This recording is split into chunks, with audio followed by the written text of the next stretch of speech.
je. Tahan dia kau. Kau kan tinggi. Aku lapar. Foto lah.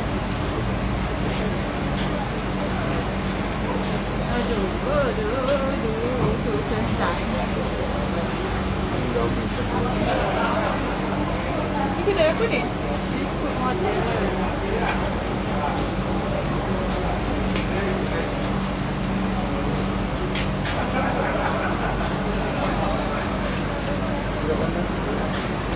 Ada kedai. Ni nak dua orang. Terima kasih. Allah, hati-hati. Datuk Sri. Sikit je. Ada saya semalam. Sikit je. Kesihatan Tan Sri Muhyiddin Yassin kata bahawa akan ada Majlis Presiden Perikatan Nasional. Macam mana Majlis Presiden Perikatan Nasional itu, Datuk Sri? Ya, seperti yang dijelaskan oleh Perdana Menteri, pada ketika ini bukan semua ahli jemaah menteri ataupun ketua-ketua parti itu berada dalam jemaah menteri, dan mungkin mereka ada pandangan-pandangan mereka. Jadi Yang Amat Berhormat Perdana Menteri sekali lagi mengambil sikap yang cukup terbuka untuk memperkukuhkan Kerajaan Perikatan Nasional dan menimbangkan kemungkinan dan ada kewajaran untuk membentuk satu majlis presiden yang melibatkan semua ketua-ketua parti dalam Kerajaan Perikatan Nasional untuk mendengar pandangan dan maklum-malas pada mereka, dan mungkin pandangan-pandangan ini ada baiknya untuk dibincangkan dalam negeri bagi kepentingan negara dan rakyat keseluruhannya. Kerana pada ketika ini kita sedang berhadapan dengan suasana yang amat sukar untuk membendung penularan COVID-19 dan juga untuk mencerdaskan ekonomi.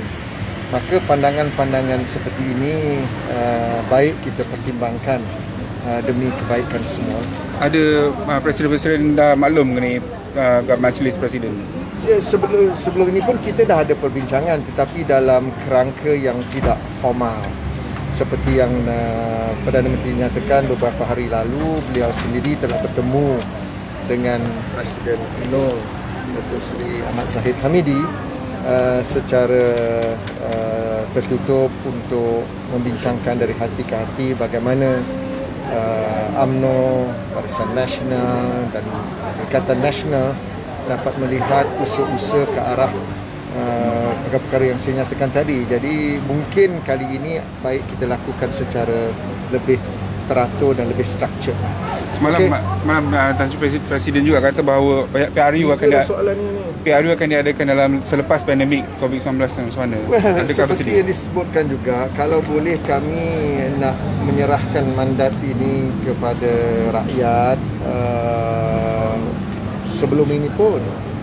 Kalau boleh macam disebutkan mungkin bulan lepas ataupun minggu lepas, tapi suasana tidak mengizinkan untuk kita mengadakan pilihan raya. Maka kita mencadangkan sebaik saja penularan COVID-19 ini dapat ditangani dengan lebih berkesan, kita bersedia untuk kembali kepada rakyat, dan biarlah rakyat membuat keputusan untuk masa depan negara ini, dan kita bersedia untuk menghadapi pilihan raya umum pada bila-bila masa, dan kita yakin insya-Allah dengan izin Allah dan dengan sokongan rakyat, Kerajaan Perikatan Nasional dapat terus memerintah, kerana terbukti dalam tempoh yang begini singkat banyak usaha yang telah kita lakukan. Dan seperti yang ditegaskan oleh Gubernur Bank Negara baru-baru ini pun, dalam suku tahun ketiga tahun ini, kita lihat penguncupan pertumbuhan ekonomi itu lebih mengecil kepada 2.7% berbanding dengan suku tahun kedua di mana penguncupan itu lebih besar, 17.1%. Jadi ini membuktikan hasil daripada usaha-usaha pemulihan ekonomi itu ada kesannya, dan suntikan ekonomi yang kita lakukan berjumlah 305 bilion itu telah memberikan kesan yang positif. Jadi saya kira rakyat dapat menilai apakah Kerajaan Perikatan Nasional ini mampu menangani penularan COVID dan memulihkan ekonomi atau sebaliknya. Dan insya-Allah saya yakin kita dapat kembali untuk meneruskan tugas yang berat ini. Datuk Seri, penggerak komuniti nasional tu bila RS nak sahkan? Dah ada kabar baik ke atau bagaimana? Jadi parti. Boleh komen sikit Datuk Seri? Tanya RS lah. Okay. Datuk Seri, terbaru Datuk Seri Anwar Ibrahim kata dia akan letak jawatan sebagai Presiden Pakatan Harapan sekiranya tak dapat majoriti di Dewan Rakyat. Saya tidak mahu komen sebab saya bukan sebahagian daripada Pakatan Harapan, tetapi peringatan saya kepada Pakatan Harapan, hentikanlah politik yang melampau, kerana rakyat pada hari ini ingin melihat sebuah kerajaan yang stabil, yang dapat menyelamatkan nyawa mereka dan membantu mereka untuk terus menjalankan aktiviti harian, termasuk menjamin pekerjaan dan juga menjalankan perniagaan mereka. Ini harus diberikan perhatian serius, dan Pakatan Harapan khususnya Ketua Pembangkang, hentikanlah kepentingan peribadi untuk menjadi Perdana Menteri, tetapi melihat kepentingan rakyat itu dalam usaha-usaha kita membantu mereka. Tapi dia orang terima bajet 2021 Datuk Seri macam mana? Well, saya tidak nampak kalau betul dia terima, mengapa mereka tidak menyokong. Apakah tujuan mereka ingin menghalang belanjawan ini? Kita dah dengar pandangan mereka. Walaupun mungkin pertemuan itu tidak sekerap yang diperlukan, tetapi apakah mereka pernah lakukan seumpama ini? Saya ingin tanya Anwar Ibrahim, dia Menteri Keuangan, dia tidak pernah berkongsi maklumat, data dan statistik dengan pembangkang. Guan Eng pernah Menteri Keuangan, beliau tidak mengambil sikap yang terbuka seperti ini. Tetapi kita melihat bagaimana Perikatan Nasional di bawah kepimpinan Tengku Datuk Seri Zafrul sebagai Menteri Keuangan mengambil sikap yang terbuka, memanggil semua parti-parti politik termasuk pembangkang untuk mendengar pandangan mereka. Sudah tentulah saya yakin ada pandangan yang telah dimasukkan dalam pembentangan tersebut, termasuk dalam penggulungan di mana beberapa adjustment telah dibuat untuk memenuhi permintaan rakyat. Yang lainnya mungkin kita boleh pertimbangkan dalam sesi parlimen yang akan datang.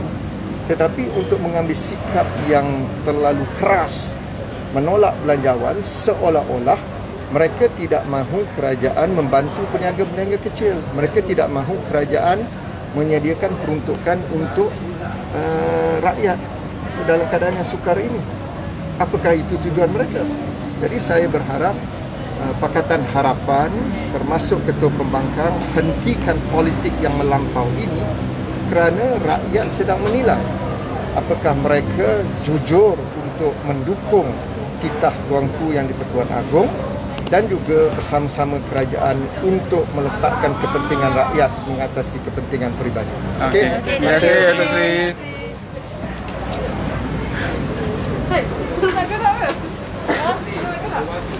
Okay, baik, terima kasih kepada Ahli Parlimen Gombak Datuk Seri Mohamed Azmin Ali yang juga merupakan Menteri Perdagangan dan Industri Antarabangsa. Okey, beliau juga akan bergerak ke next event. Apapun, terima kasih semua kepada anda yang menonton. Untuk berita penuh boleh baca nanti di portal kami di www.malaysiagazette.com, dan juga boleh follow kami di semua platform media sosial, dan boleh dengar semula apa yang diperkatakan oleh Datuk Seri Azmin sebentar tadi. Baik, terima kasih semua kepada anda yang menonton. Assalamualaikum dan selamat berhujung minggu kepada anda.